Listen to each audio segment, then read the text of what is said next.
Então vamos começar, pessoal? Vamos lá? Então, boa tarde, espero que estejam todos bem. Gente, essa semana eu postei uma lista de exercícios sobre ótica. E aí vocês vão me entregar daqui a 2 semanas. São 14 questões. Então, já pode começar a fazer, não deixa acumular. E eu já passei também as listas para os monitores, eles já estão sabendo. Então, qualquer dúvida pode ir lá perguntar a eles, né? O Moraes ou o Matheus. E eu também estou à disposição, viu? Se precisarem de tirar alguma dúvida, pode contar comigo. Só mandar o WhatsApp, beleza? Então, vamos começar. Vou começar a compartilhar.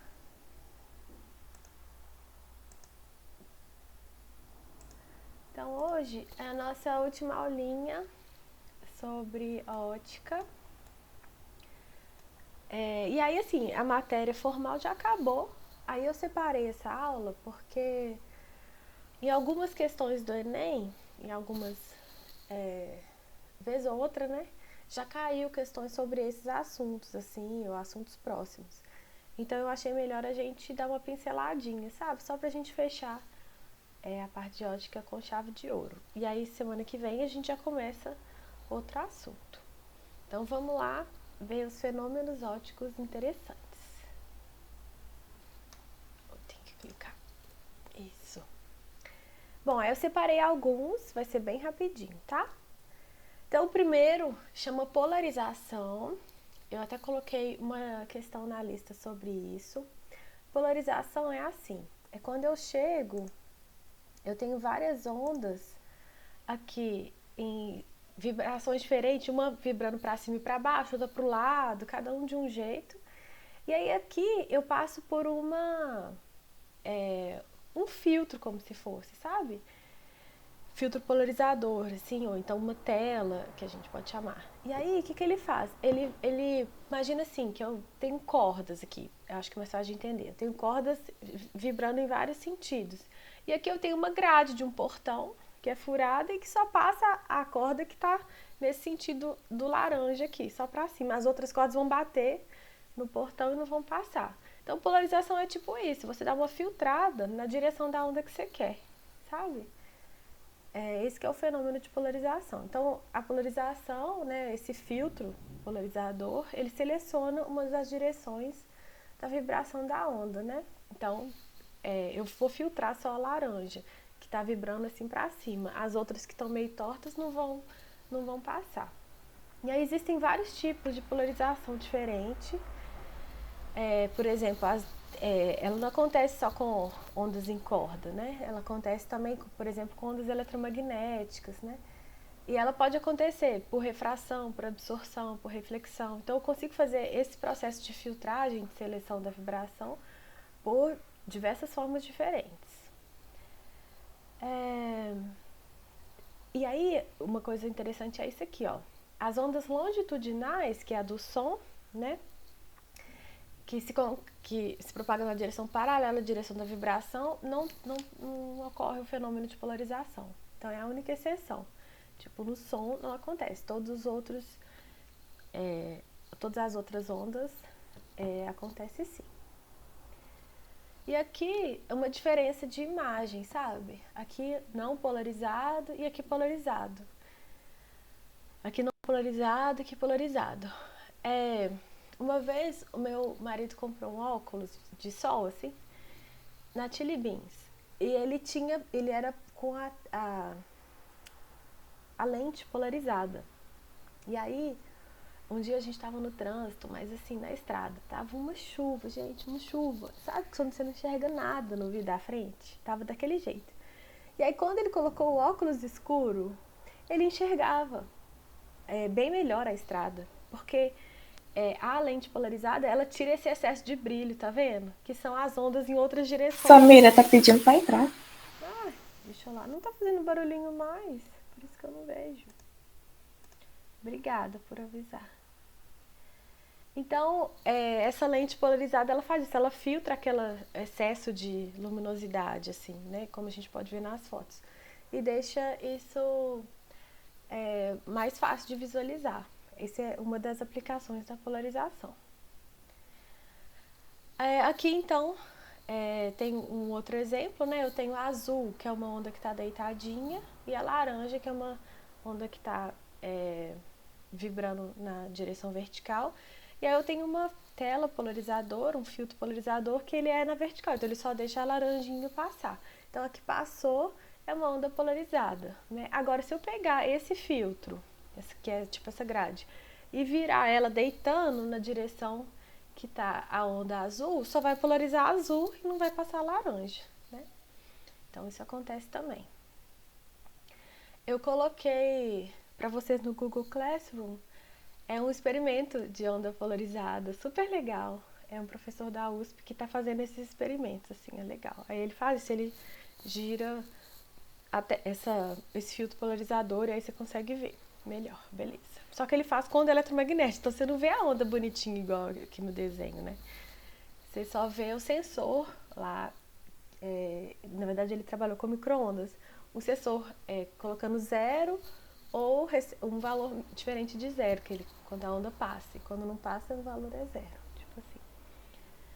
Uma outra aplicação é no cinema 3D. Sabe aqueles óculos 3D? Vocês já foram no cinema 3D? Ele pode ser feito por polarização. Então, existem duas técnicas diferentes nos óculos 3D, né? A técnica de polarização é essa segunda aqui, ó, que é os óculos polarizados. Então, assim, um lado, uma lente, né? Ela tem a polarização, por exemplo, vertical, e o outro lado, horizontal. E aí, na tela, ela te envia a luz, né? Que as ondas, né, elas são hora de um jeito, hora de outro. Então, um olho seu pega, filtra só uma onda, né? Tipo, você só recebe uma onda polarizada, por exemplo. Aqui no caso a horizontal e aqui a vertical. E o nosso cérebro, quando ele enxerga imagens diferentes, ele monta em 3D, sabe? Então, quando você recebe o óculos, que ele é todo preto, que eu acho que é mais comum hoje, né? Hoje em dia, antes da pandemia. É quando as duas lentes são pretas, geralmente é porque ele é polarizado, então ele utiliza essa técnica. E a outra técnica que não tem a ver com polarização são das cores, sabe? É um outro óculos que uma lente, né, é azul e a outra vermelhinha. E aí a imagem é formada porque na tela, né, ela tem cores diferentes e aí esse filtro, né, coloridinho, vai filtrar as cores diferentes, aí você vai enxergar em cada olho uma imagem diferente, aí o cérebro vai montar em 3D. Então é o mesmo princípio, né, de você fazer uma filtragem, só que aqui você usa um filtro com cores e aqui você usa um filtro polarizador, né? Mas é a mesma coisa, assim. Legal, né? Então polarização é uma coisa que já caiu no Enem, tem até a questão lá na ilha de exercício que relaciona com óculos também. Que aí vocês vão ver. Beleza. Bom, um outro fenômeno interessante da ótica é o laser, né? Então, como que funciona o laser? Então, o laser, um que é de fácil acesso, é um pequenininho assim de metal que você aperta e ele sai uma luzinha vermelha, né?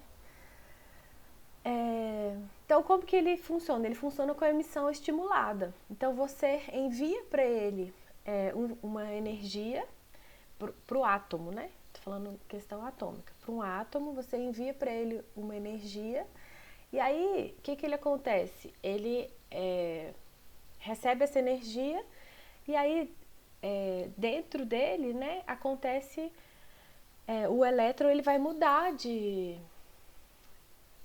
faixa, né? E aí quando ele muda para um lugar mais ou menos energético, ele emite uma radiação.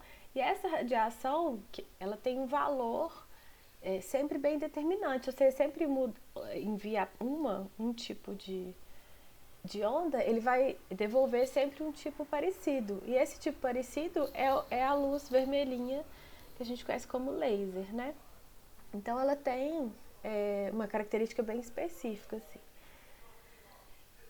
E aí, esse... Ô, Samira, Oi. Já ouvi falar no negócio laser, é a mesma que funciona sobre a respeito de cirurgia, tem gente que fala, assim, eu vou fazer uma cirurgia laser, é isso, mesma coisa? Isso, é a mesma coisa. É tudo Ah, mesmo não, laser, assim. Só que ele tem intensidades diferentes. Esse que a gente brinca e que compra baratinho, ele é mais fraquinho. Ele é menos intenso. Mas o ah, comprimento de onda dele é sempre bem determinado. E esses outros, eles são muito mais. Eles têm uma intensidade bem maior, né? Então eles são usados para cortes mesmo, né? Ó, leitura de código de legal. barras. Por nada, Carmen, as ordens. Código de barra, quando o moço do supermercado, né, passa no código de barra para ler o produto, aquela luzinha que ele manda é laser, né? Fabricação de leituras de CDs, DVDs. Então a forma que o CD e DVD ele é lido é com uma luzinha laser. Em cirurgias, igual a Carmen comentou. Tratamentos estéticos. Então eu vi que tem tratamento contra estria a laser. Geração de sinais a serem transmitidos por fibra ótica, tratamentos fototerapêuticos, entre coisas.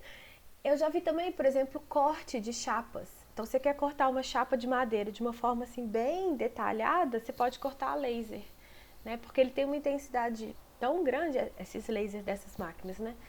Que ele aumenta a temperatura e corta assim certinho, fica perfeito, sem nenhuma lasca, assim. Diferente de você cortar mecanicamente, né? Tipo com uma serra. Então, o laser também tem esse princípio e é também da ótica. Então, ele recebe uma energia e envia outra similar ela é monocromática, então numa única cor, bem coerente, que a gente conhece como laser, ok? Bom, o outro fenômeno super interessante, que eu acho que eu nunca vi de verdade, mas eu queria ver, chama holografia, assim. Então aqui eu tenho uma imagem do filme Star Wars, não sei se vocês viram, que é assim, tem tipo reunião, aí esse estão lá presencialmente e esse tá a imagem dele holográfica.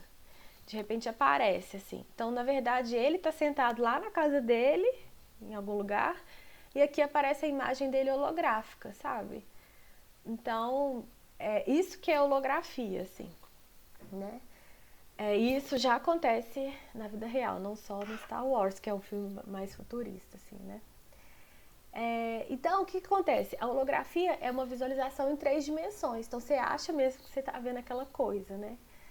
Através do processo de codificar essa informação, né? E depois recriar integralmente essa imagem. Então, assim, a técnica que faz isso é muito louca, assim, muito, muito difícil. Eu lembro que na faculdade a gente pensou em fazer isso experimentalmente. É muito, muito difícil, fazendo pela ótica, sabe? Mas é possível, a gente precisa de ter uma sincronização muito grande entre as 3 dimensões, né?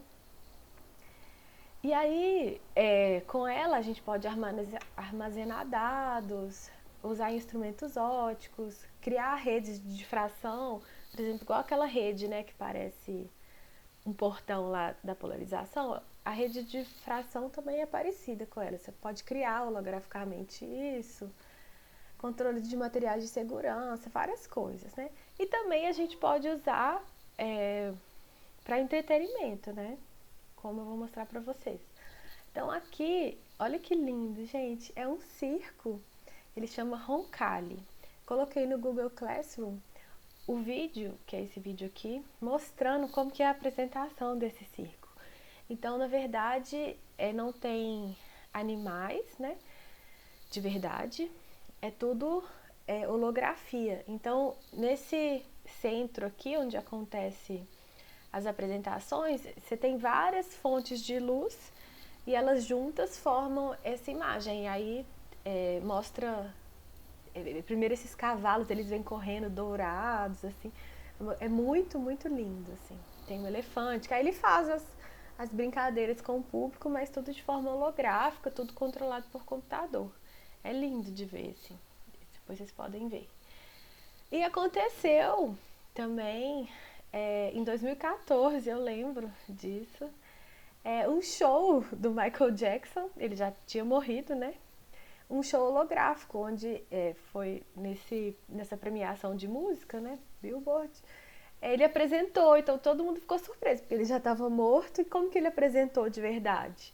É porque era uma holografia, então alguém no computador controlou os movimentos dele, fez ele em 3D, controlou os movimentos, e aí colocaram a estrutura ótica em volta e fizeram ele fazer o show, como se fosse um show, assim. Então foi realmente muito emocionante e impactante na época. Então dá pra você usar a holografia também para entretenimento e é muito lindo, assim. Eu nunca vi de verdade, mas dá pra ver pelos vídeos. Legal.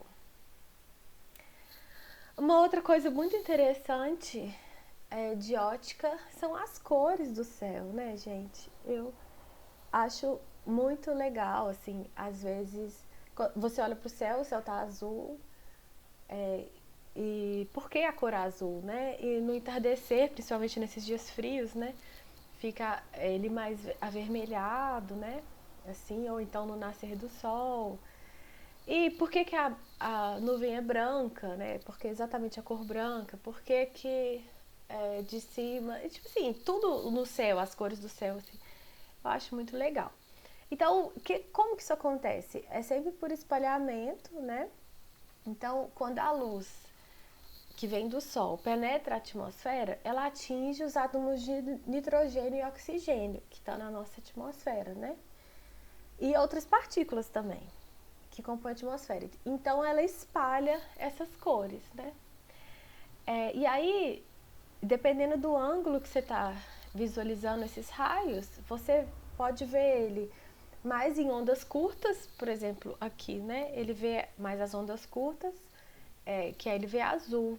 E lá ele vê as ondas mais longas, que são mais pro lado do vermelho, né? Por isso que você vê mais avermelhado no fim do dia, assim.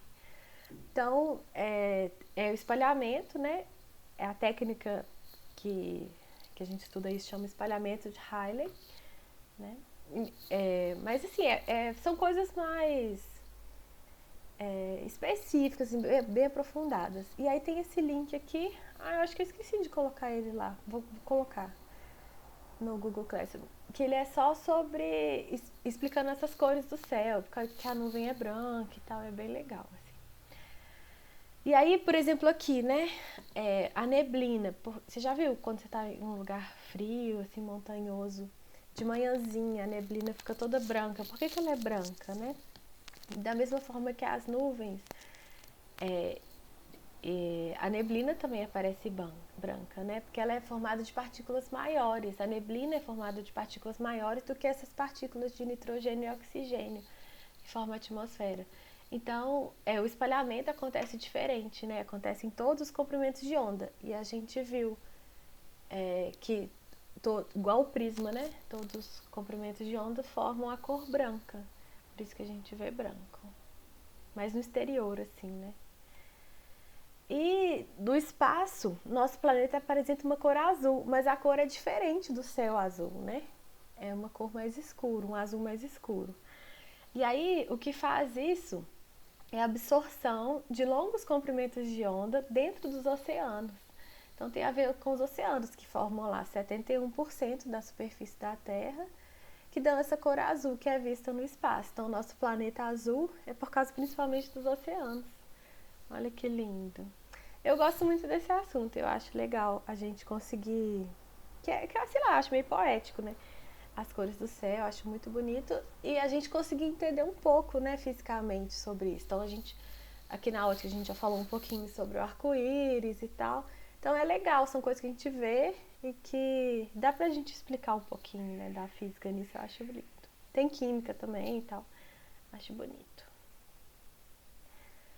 E um outro fenômeno interessante, já caiu uma questãozinha no Enem sobre ela. Chama iridescência ou furta-cor, que é isso daqui, ó. Você já viu? Isso aqui é uma mancha de óleo e aí dá um arco-íris. Ou então uma bolha de sabão, quando ela vai saindo assim, você consegue ver várias cores sendo formadas, né? Ou então um inseto, né? Existem alguns insetos com essas cores também. E animais, tem beija-flor, né? Tipo, um bem comum aqui em Belo Horizonte é aquele verdinho.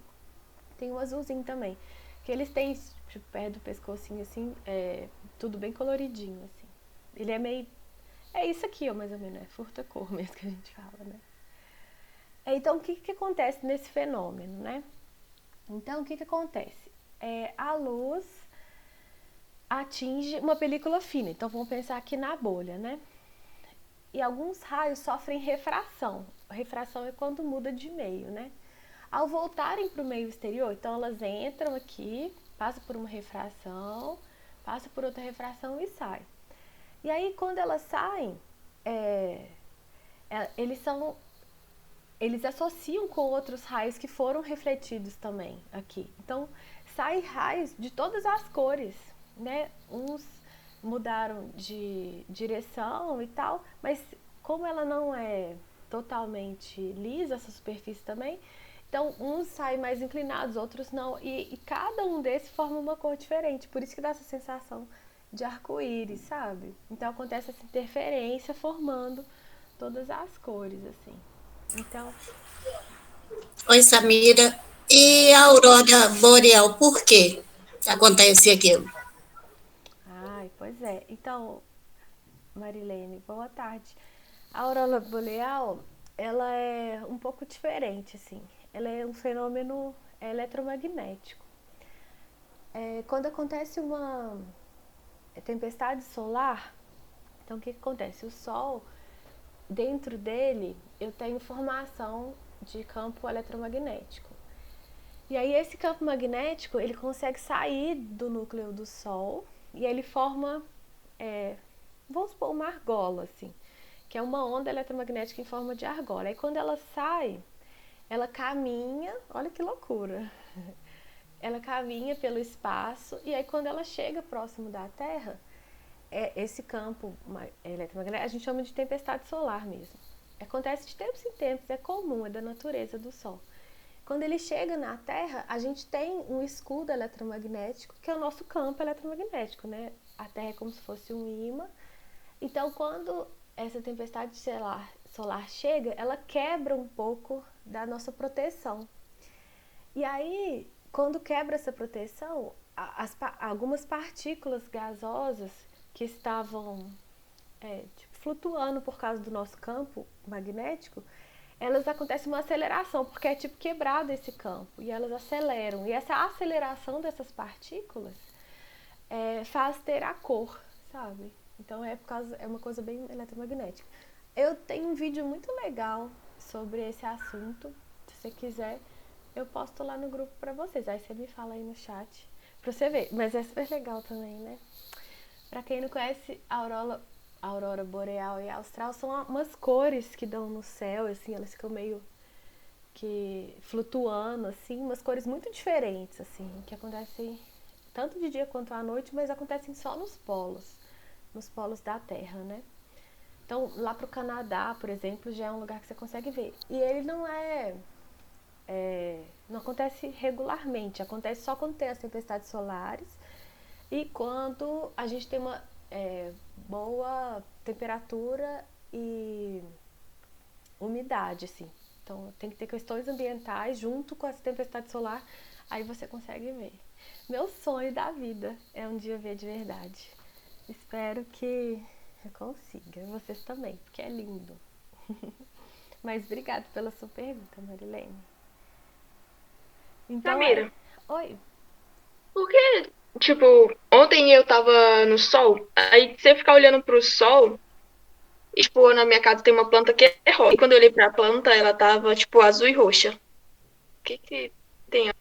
Ai, não entendi, Thaís. A planta é que cor? Era verde? A planta é rosa.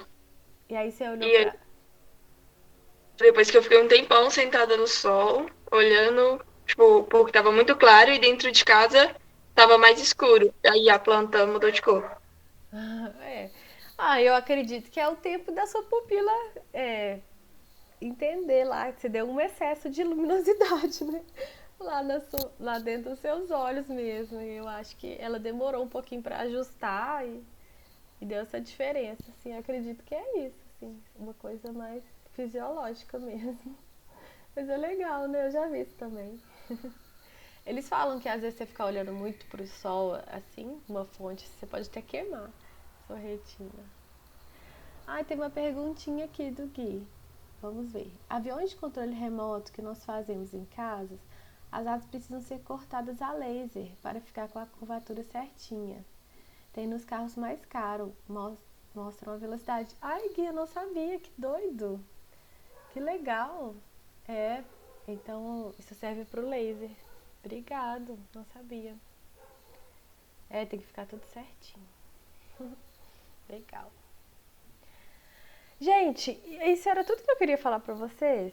Esses foram os fenômenos que eu selecionei interessantes. Então hoje, oficialmente, a gente terminou a parte de ótica. Aqui o beija-flor que eu falei pra vocês, que é verdinho e que tem essa iridescência. Aí, só pra gente manter a nossa reflexão, eu coloquei pra vocês: melhore 1% todos os dias. Em um ano você estará 365% melhor. Então, por exemplo, eu na infância e na adolescência eu não tive condições de estudar inglês, sabe? E aí na graduação já me atrapalhou muito e no mestrado assim me atrapalhou demais, assim, porque tudo de energia solar é em inglês, você não acha nada em português. Então eu tive que meio que aprender sozinha e foi muito difícil. E aí, quando eu entrei no doutorado, eu falei, não, eu tenho que resolver isso. Vou entrar, eu entrei no Senex, que é um curso de inglês da UFMG e tal, que tem um preço mais acessível. E eu falei, eu vou entrar no curso de inglês normal. Eu falei, eu vou entrar porque um dia eu vou formar nesse trem. E aí eu entrei e tal, e continuo estudando inglês, tenho aula toda sexta. E já tem muitos semestres que eu faço. E o meu inglês melhorou, tipo, muito, assim. E aí, antes da pandemia, em novembro, teve um congresso internacional no Chile. E a UFMG pagou pra eu ir. Olha que legal, pra eu apresentar meu trabalho que eu faço do doutorado. E eu tive que apresentar em inglês e tirar as dúvidas do pessoal em inglês, sabe? E todas as palestras eram em inglês. E eu não conhecia ninguém, fui sozinha. E aí lá eu conversava com as pessoas da área e tal, em inglês. Então, tipo assim, ainda bem que eu entrei, sabe? Assim, porque uma hora que você entra, um dia você vai estar melhor, sabe? Assim, você toma uma atitude, não, eu vou começar. E quando você vê, você já tá bem mais avançado e tal. Claro, com dedicação e tal. Então, assim, começar é muito importante. Porque uma hora isso vai dar bons frutos. Então, o que eu proponho pra vocês? Tem gente que tem dificuldade de manter uma rotina de estudos e tal. Então, vamos começar com metas pequenas e para tentar melhorar o resultado de estudo. Então, o que eu proponho? Primeiro, ir em uma monitoria por semana. São metas pequenas que eu coloquei. Outra, faltar apenas uma aula ao vivo por dia. Outra, entregar no mínimo uma redação por mês. Em geral, são 4 redações que ela pede, né? Você vai entregar no mínimo uma. E entregar 3 atividades no mês. Então, o que eu pensei? Numa semana de 4 semanas, no mês, né, de 4 semanas, uma semana você faz uma redação, nas outras você faz atividades. Além de assistir às aulas. Isso que eu tinha pensado. E aí, com isso, sua meta vai melhorar pro mês que vem, sabe? Aí, no mês que vem, você aumenta a meta. Você vai em 2 monitorias ou mais monitorias. Falta menos, faz mais redações. E assim você vai melhorando, sabe? Então, minha sugestão aí para você que ainda não conseguiu se organizar, né, para os estudos e tal, começa com as metas, acho que vai te ajudar. Começando rapidinho você vai ter bons resultados. Beleza, gente? E aí, agora eu queria que a gente fizesse uma revisão de ótica juntos. Então, vou colocar aqui no chat para vocês esse link do Kahoot. Então é esse aqui, ó. Você vai clicar. Game, isso. Camila, você tá chorando? Não chora, Camila. Vai ficar tudo bem. Que bom. Gente, clica no link e aí você vai entrar no Kahoot, que é um joguinho. Vocês já jogaram com a professora de português, não foi? E aí, eu tirei acho que sim, né? Deixa eu voltar lá. Só algumas instruções rapidinho pra vocês. Oi, peraí que eu tenho que... Vou botar a animação. Então, aqui, só umas instruções. Então você vai pegar esse link e vai clicar. Aí ele vai pedir um apelido. Aí você pode colocar o seu nome ou você pode botar um apelido, só pra brincar mesmo. Não vale ponto não, tá? E aí, gente, o que vai acontecer? Vai aparecer uma pergunta, só a pergunta. Aí você vai ler a pergunta. Depois que ela aparecer, vai vir as opções. Então vai ter uma tela que aqui em cima vai ser a pergunta, aqui vai ter uma foto bonitinha e aqui vão ter 4 opções. Então não precisa preocupar, a pergunta não vai sumir, ela vai continuar lá em cima, bem em cima da tela, tá bom? Então você pode ficar vendo ela e tal.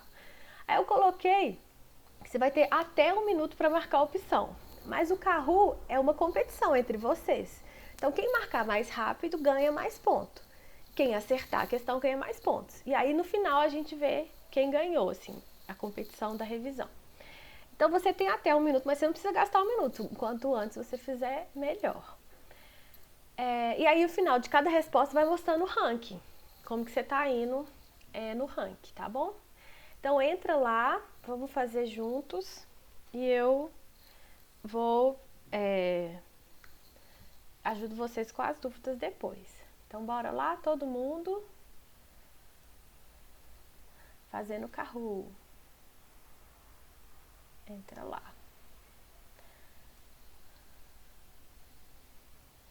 Então deixa eu abrir aqui para eu ir acompanhando como vocês estão indo. E eu vou esperar 8 minutos, que são 8 questões.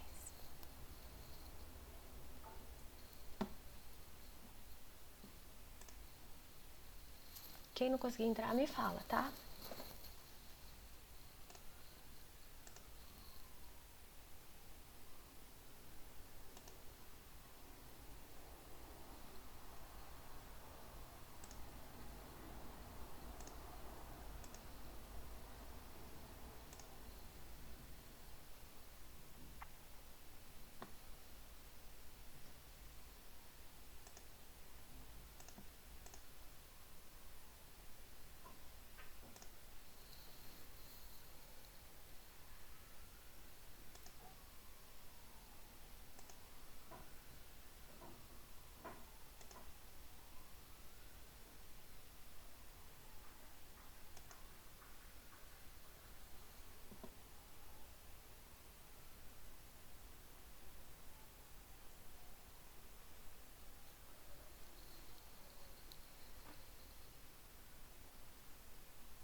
Você clicou no link, Carmen? É só clicar nesse link que você vai entrar. Eu vi que já tem 6 pessoas jogando. Vamos lá.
Tainara, Carmen, Raíssa já terminaram? Acho que faltam vocês. Ah, a Raíssa terminou. Bom, então vamos lá. Ai, vocês gostaram, gente? Acharam difícil? Deixa eu mostrar pra vocês.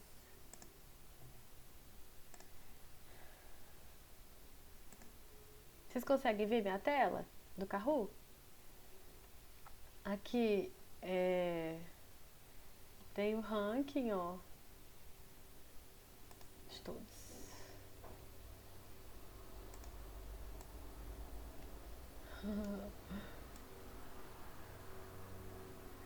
Aqui é a pontuação, ó.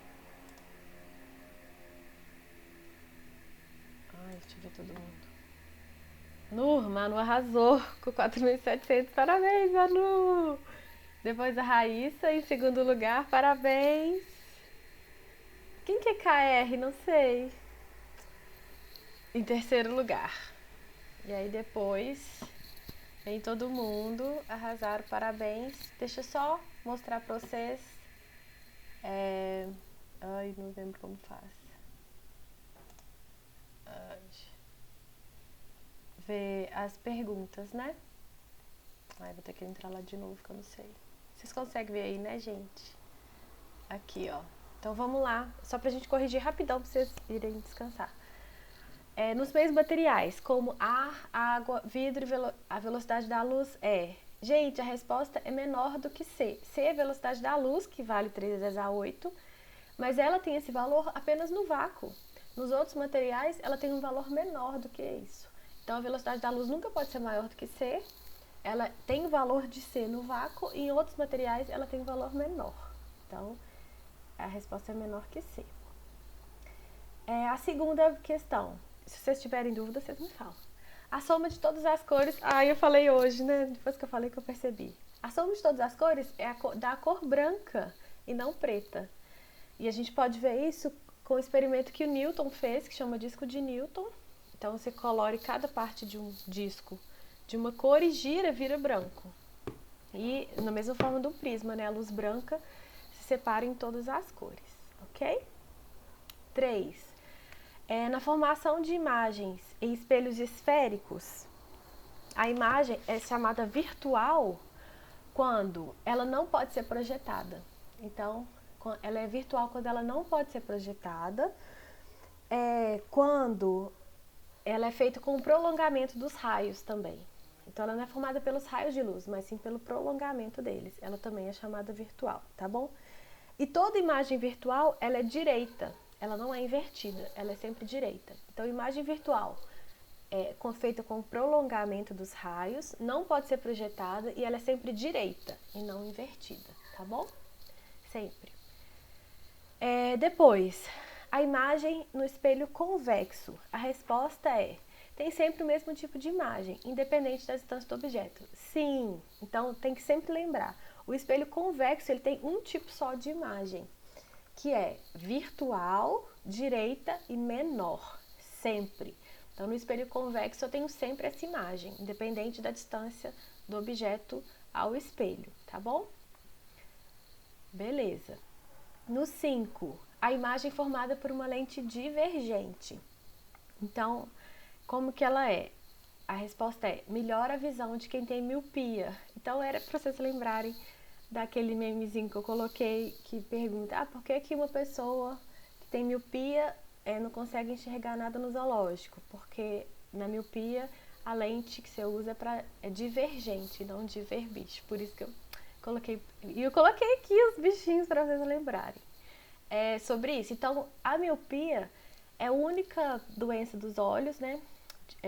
Uma formação que você trata com lente divergente. Todas as outras é com convergente. Então, é só para você lembrar e gravar que a miopia é lente divergente. E a lente divergente, ela,